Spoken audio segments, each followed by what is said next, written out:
Everyone, welcome back to my channel. Today we will start our lecture with new chapter, that is marketing process. Now we discuss firstly marketing process क्या होता है। सबसे पहले marketing functions क्या होते हैं कि मार्केटिंग फंक्शंस का मतलब होता है कि मार्केटिंग में बहुत नंबर ऑफ़ एक्टिविटीज़ इन्वॉल्व होती हैं। अब मार्केटिंग फंक्शंस में बहुत सारी एक्टिविटीज़ किस कारण इन्वॉल्व होती हैं कि कैसे हमें कंज्यूमर्स की नीड्स को सेटिस्फाई करना है। उस ऑब्जेक्टिव को फुलफ़िल करने के लिए हमारी बहुत सारी नंबर ऑफ़ एक्टिविटीज़ इन्वॉल्व होती हैं। उसमें से है कि एक है कि हमें कैसे प्रोड्यूसर से कंज्यूमर तक गुड्स को लेके जाना है। उसके लिए बहुत सारे मार्केटिंग प्रोसेसेस एक मार्केटिंग प्रोसेस इन्वॉल्व होते हैं कि कैसे हमें गुड्स को प्रोड्यूसर से कंज्यूमर्स तक लेके जाना है। मार्केटिंग प्रोसेस का मतलब क्या है कि इसमें सबसे पहला जो मेन एम होता है मार्केटिंग का, वो यही होता है कि हमें कैसे गुड्स एंड सर्विसेज को प्रोड्यूसर से कंज्यूमर्स तक लेके जाना है। और ये मार्केटिंग एक्टिविटीज़ और फंक्शंस परफॉर्म किए जाते हैं by the marketing middleman such as merchant middleman and agent middleman. अब मर्चेंट मिडलमैन कौन से होते हैं? Wholesalers and retailers. और जो एजेंट मिडलमैन होते हैं वो कौन होते हैं? Brokers and commission agents. यही मेनली हमारे जो मिडलमैन होते हैं यही फंक्शंस परफॉर्म करते हैं कि प्रोड्यूसर से कंज्यूमर्स तक गुड्स को लेकर जाते हैं।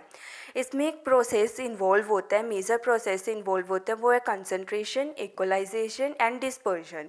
मेनली मार्केटिंग प्रोसेस क्या होता है कि हमें कैसे गुड्स को प्रोड्यूसर से कंज्यूमर्स तक लेके जाना है, और उस एक्टिविटी को परफॉर्म करने के लिए मिडलमैन की ज़रूरत पड़ती है। लाइक जैसे मर्चेंट मिडलमैन हो गए और एजेंट मिडलमैन हो गए। मर्चेंट मिडलमैन में आते हैं होलसेलर्स एंड रिटेलर्स, और जो एजेंट मिडलमैन होते हैं वो होते हैं ब्रोकर्स एंड कमीशन, जो कि प्रोड्यूसर से कंज्यूमर्स तक गुड्स एंड सर्विसेज को लेकर जाते हैं। इसमें एक मेनली मार्केटिंग प्रोसेस होता है, उसमें 3 स्टेप्स इन्वॉल्व होते हैं: concentration, equalisation and dispersion. First है कंसंट्रेशन। अब कंसंट्रेशन क्या होता है? Concentration means bringing the goods at some important and convenient centres to make possible effective and economical distribution. अब कंसंट्रेशन क्या होता है कि गुड्स को ऐसे जगह पे लेके आना जहाँ पे कन्वीनियंटली, जहाँ पे इकोनॉमिकली और इफ़ेक्टिवली डिस्ट्रीब्यूशन हो सके गुड्स की। लाइक जैसे प्रोड्यूसर से गुड्स को लेकर एक ऐसे सेंट्रल पॉइंट पे लेकर जाना जहाँ पे उसके आगे डिस्ट्रीब्यूशन बहुत इजीली हो सके, कि हम इजीली कंज्यूमर्स तक उस प्रोडक्ट्स की सप्लाई कर सके। एक ऐसे सेंटर पॉइंट पे लेके आना।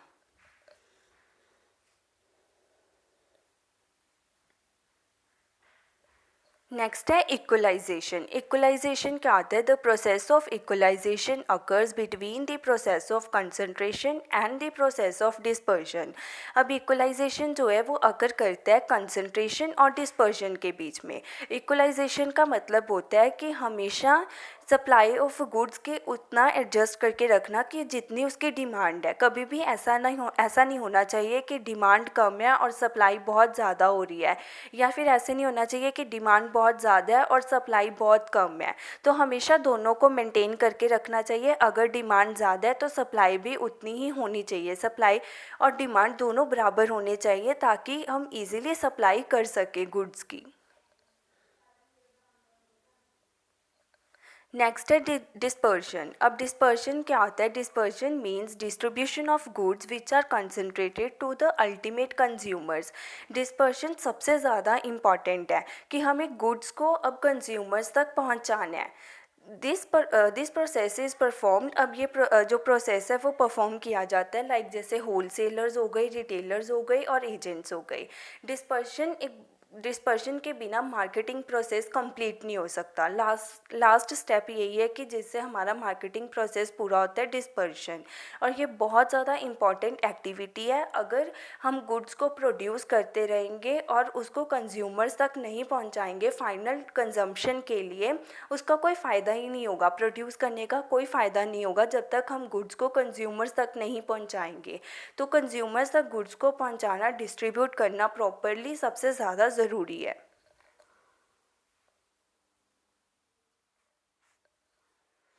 नेक्स्ट अब जैसे मार्केटिंग फंक्शंस की क्लासिफिकेशन, वैसे तो मार्केटिंग देखे कि बहुत ज़्यादा बड़ी है।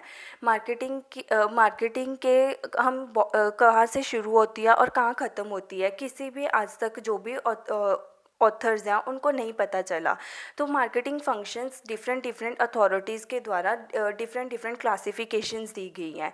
लाइक जैसे क्लार्क एंड क्लार्क के अकॉर्डिंग मार्केटिंग फंक्शंस 3 पार्ट्स में डिवाइड है। लाइक जैसे functions of exchange, functions of physical supply, facilitating functions of exchange के अंडर है बाइंग एंड असेंबलिंग, सेलिंग। इसमें transportation, storage. Facilitating functions, financing, risk taking, marketing, information, standardisation.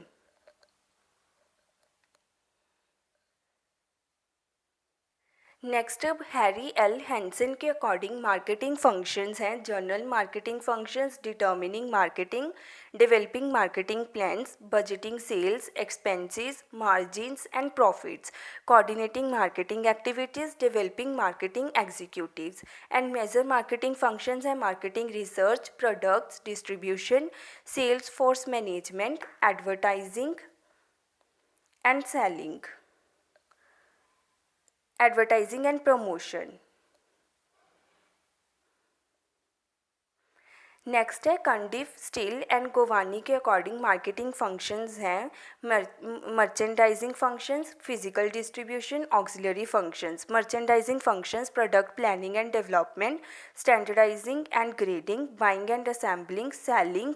Physical distribution, storage and transportation. Auxiliary functions marketing, risk bearing, marketing, information.